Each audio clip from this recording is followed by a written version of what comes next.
Welcome everyone, and thank you for tuning in. This is the account with a daily news update for day 289 of the war in Ukraine. Nothing that really stands out was reported today, so we will simply take a look at the situation inside Ukraine, move on to the reports out of the occupied territories, and after go over some international developments. But first, we will take a look at the main flashpoints along the front. Crimea.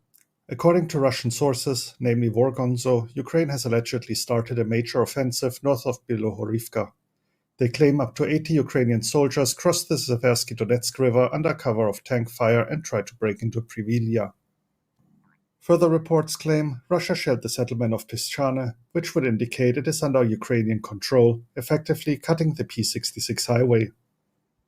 Pro-Russian accounts further claimed Russian units are conducting an offensive towards the west of Crimea. However, so far there is no concrete evidence. Solidar. Claims about a Russian retreat of up to 500 meters in the city. Reports about the 93rd Brigade of the Ukrainian forces being withdrawn from Solidar due to heavy losses. Conflicting claims about Yakovlivka north of Solidar. Russia claims full control, but more concrete reports suggest the town is divided along the T-1302. Bakhmut. Heavy fighting ongoing. The situation is critical. The front line was pushed up to the eastern outskirts. The area around the main crossroads in the southeast and the garbage dump are now under Russian control. Further reports indicate that Wagner forces took the southern half of Vopitne and Ivanrad. Again, the general staff reported shelling in Kurdyomivka and Ozaryanivka, even though Russia claims full control over the settlements. During his evening speech, President Zelensky said that Russian invaders practically destroyed Bakhmut. Pisky. Heavy battles have been reported east of Pervomaiske. A video released on social media suggests Russian forces have been pushed back at least 3 kilometers. This is indicated by Russian artillery shelling soldiers inside an abandoned church, which is roughly 3 kilometers from the previous front lines. There are further claims that the entire area south of the Stavok-Peskovsky reservoir is under Ukrainian control.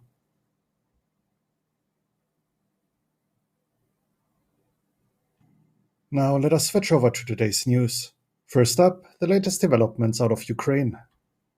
Russian forces shelled Kherson Oblast 68 times yesterday, targeting mostly residential neighborhoods, private houses, apartment blocks, and other buildings in Kherson city. 8 civilians were reportedly injured. Emergency blackouts continue in Kyiv and the Dnipropetrovsk, Odessa, and Kyiv oblasts. According to DTEC, the implemented schedules for stabilization power outages currently do not function. Russia has fired over 1,000 missiles and drones at Ukrainian energy infrastructure since October 10th, said Volodymyr Kudrytsky, chairman of the management board of Ukrenergo. So far, 8 large waves and more than a dozen smaller strikes targeted the vital infrastructure. He further praised Ukraine's air defense, saying it repelled the latest Russian missile attack way more efficiently. Moving on to the latest from the occupied territories. This afternoon, explosions were reported in the occupied city of Donetsk. Alexei Kulemzin, the leader of Moscow-installed proxies in Donetsk, blamed the armed forces of Ukraine.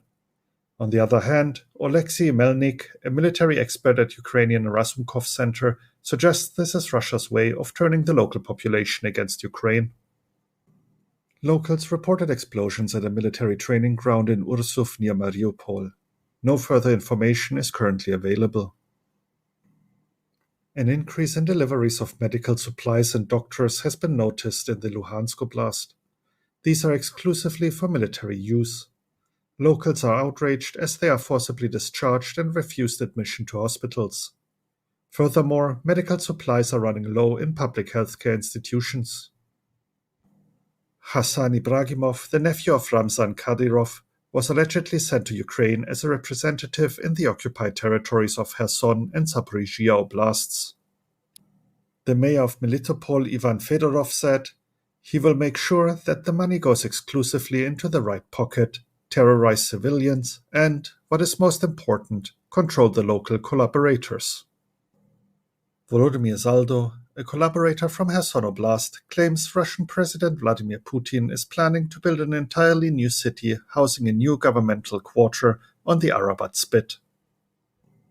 Satellite images shared on Twitter show new Russian fortifications being built around the occupied city of Tokmak in Zaporizhia Oblast. And finally, let us take a look at the international developments. Russian President Vladimir Putin is prolonging the war against Ukraine, and the statements of his spokesman Dmitry Peskov are an information operation to mislead the West and sway Ukraine towards negotiations. This was reported in the daily assessment of the Institute for the Study of War. The analysts say that the Kremlin has not abandoned its maximalistic goals in the war, despite Peskov's statement that the Russian Federation allegedly wants to occupy only Luhansk, Donetsk, Zaporizhia, and Kherson oblasts. After a visit by Russian Defense Minister Sergei Shoigu, Minsk and Moscow signed a rushed classified regional security protocol. The visit and the protocol may be intended to pressure Belarus into joining the war in Ukraine. Meanwhile, Lukashenko made headlines claiming that in 2020 the West started preparing a war in Donbass and Russia had to take preemptive action. Citizens of Germany received fake letters allegedly sent from the consulate of Ukraine urging them to join the International Legion for a monetary reward. The letters in question were supposedly sent on behalf of the Consulate General in Düsseldorf. Oleg Nikolenko, the spokesman of the Ministry of Foreign Affairs, said, "The specified letters are fake. The Ukrainian consular institution did not send any such messages." The United States announced a $275 million aid package for Ukraine. It will include additional HIMARS rockets, 155mm artillery ammunitions, counter-UAV systems, air defense capabilities, Humvee military vehicles, and generators. Russia has called a UN Security Council meeting to discuss the weapon supplies to Ukraine by Western nations.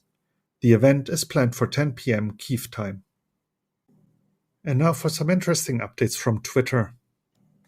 A video shared on social media allegedly shows Kazhakstan sending additional tanks towards the western border with Russia.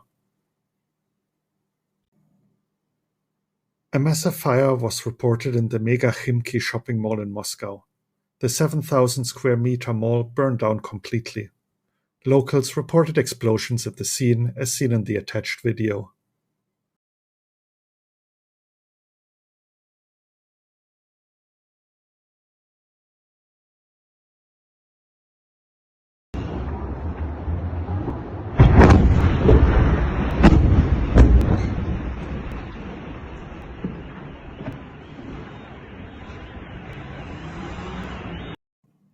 Next up is the intelligence update by the UK Ministry of Defence.